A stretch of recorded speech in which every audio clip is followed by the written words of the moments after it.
Welcome to Girish fancy. எல்லாருக்கும் வணக்கங்க. நம்ம பிளாசோ ஸ்கர்ட் பார்க்க போகிறோம். நான் 1 மீட்டர் துணி எடுத்திருக்கேன். அதை வந்து 2ஆக மடிச்சுட்டு அதை 4ஆக மடிச்சுக்கணும். இந்த மாதிரி முக்கோணம் மாதிரி மடிச்சுட்டு ஓப்பன் சைடு நம்ம பக்கம் இருக்கிற மாதிரி போட்டுக்கோங்க.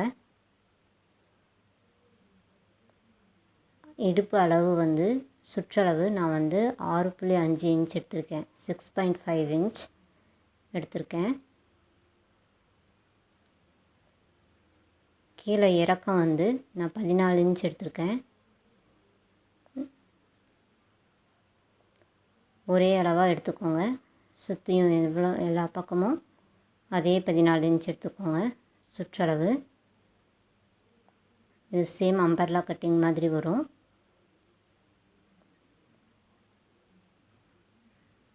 அப்புறம் அதை நம்ம கட் பண்ணிக்கலாம்.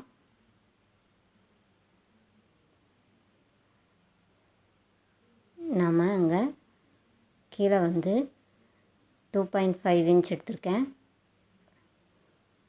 ஹைட் வந்து 3 இன்ச் எடுத்திருக்கேன். இதை வந்து நம்ம கட் பண்ணிக்க போகிறோம். ஸ்ட்ரெயிட் லைன் போட்டு சின்னதாக ஒரு வளைவு போடுங்க. கொஞ்சமாக வளைச்சி எடுத்துக்கோங்க. அந்த இடத்துல கட் பண்ணிக்கோங்க. கட் பண்ணியாச்சு. இப்போது மேலே அதுக்கு வந்து நம்ம பெல்ட் வச்சுக்கலாம்.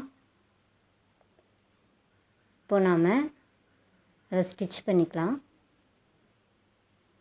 நம்ம மடித்து போட்ட சைடு ஸ்டிச் பண்ணியிருக்கோம். ஓப்பன் சைடு ஸ்டிச் பண்ணல. இப்போ ஓப்பன் சைடு அப்படியே இருக்குது. நம்ம பெல்ட் வச்சுக்கலாம்.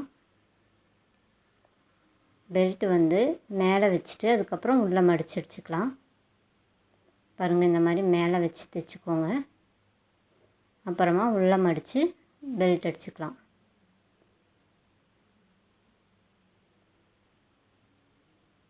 பெல்ட்டு சுற்றளவு வந்து 24.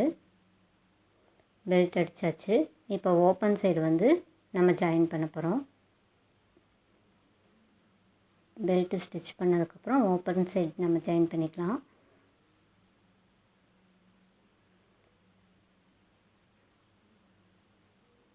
ஓப்பன் சைடு ஜாயின் பண்ணியாச்சு. இப்போ நம்ம வந்து எலாஸ்டிக் வைக்கலாம்.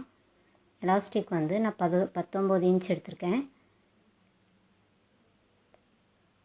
அதை வந்து கோர்த்துக்கலாம். உள்ள பெல்ட்டுக்குள்ளே கோர்த்துட்டு அந்த எலாஸ்டிக்கை ஜாயின் பண்ணிக்கோங்க. மிஷினில் ஜாயின் பண்ணிக்கோங்க. ஜாயின் பண்ணிவிட்டு உள்ளே நல்லா தள்ளி விட்டுருங்க. அது மேல் தெரியாமல் இருக்கிறதுக்கு நல்லா ஸ்டிச் பண்ணிக்கோங்க அந்த இடத்துல. அதே மாதிரி கீழேயும் மடித்து ஸ்டிச் பண்ணிடுங்க. ஸ்கர்ட்டுக்கு கீழே வந்து ஸ்டிச் பண்ணிடுங்க. அவ்வளோதான். அவ்வளோதான். ஸ்கர்ட் ரெடி ஆயாச்சு.